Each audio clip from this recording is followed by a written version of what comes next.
Hai, perkenalkan namaku Etna. Aku merupakan salah satu peserta magang bersertifikat Kampus Merdeka di Ruang Belajar Akil.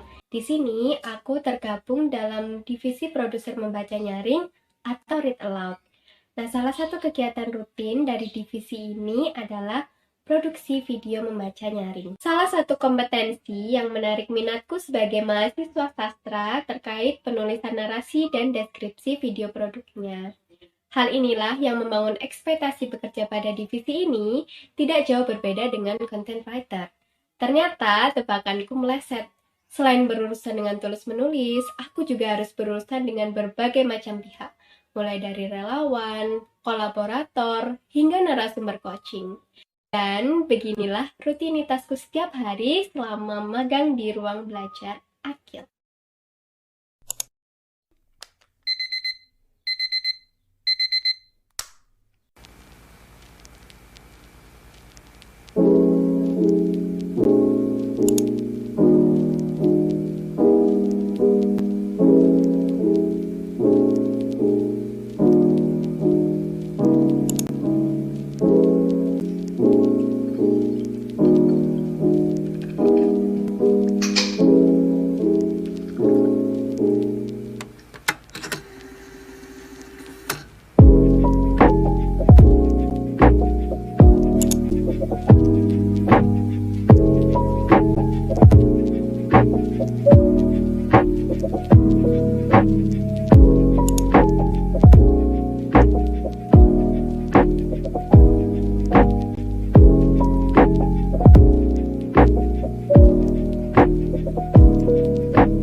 Di awal, aku sempat mention bahwa produksi video membaca nyaring merupakan salah satu kegiatan rutin yang biasanya dilakukan 3 kali dalam seminggu. Selain itu, terdapat juga kegiatan sesi khusus yang mewadahi relawan penutur untuk berinteraksi secara langsung dengan anak-anak melalui wadah digital.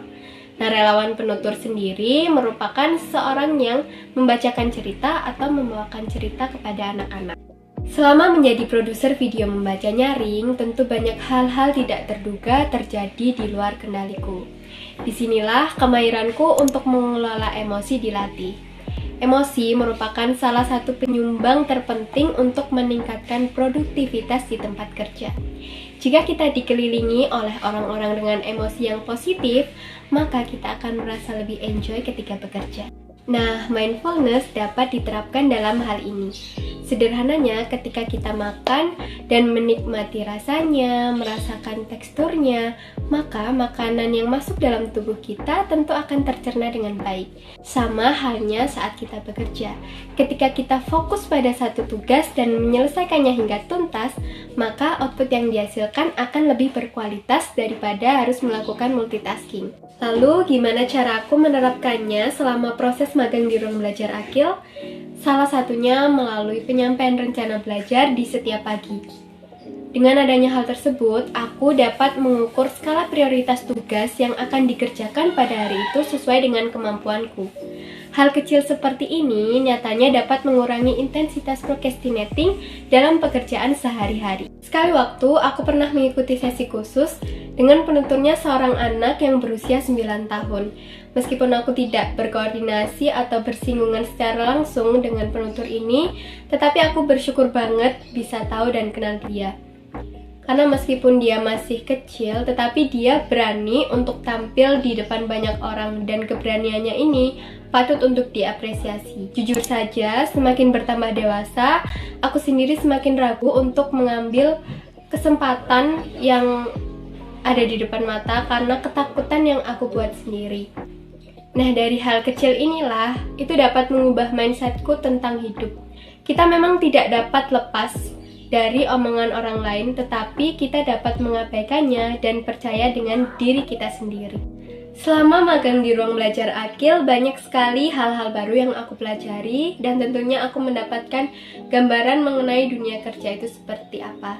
Jujur, selama magang di sini, aku juga mulai memaknai hal-hal kecil yang dulunya bahkan tidak pernah terpikirkan atau tidak pernah aku sadari sebelumnya.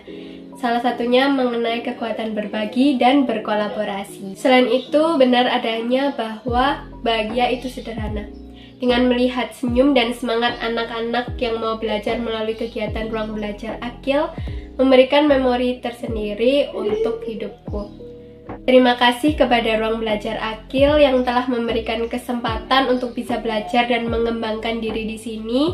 Tak lupa juga mentor Read Aloud yang sudah memberikan semangat, motivasi, dan perhatian untuk anak-anak Read Aloud, juga teman-teman Read Aloud yang sudah bekerja bersama selama 5 bulan ini dan memberikan pengalaman baru untuk saya.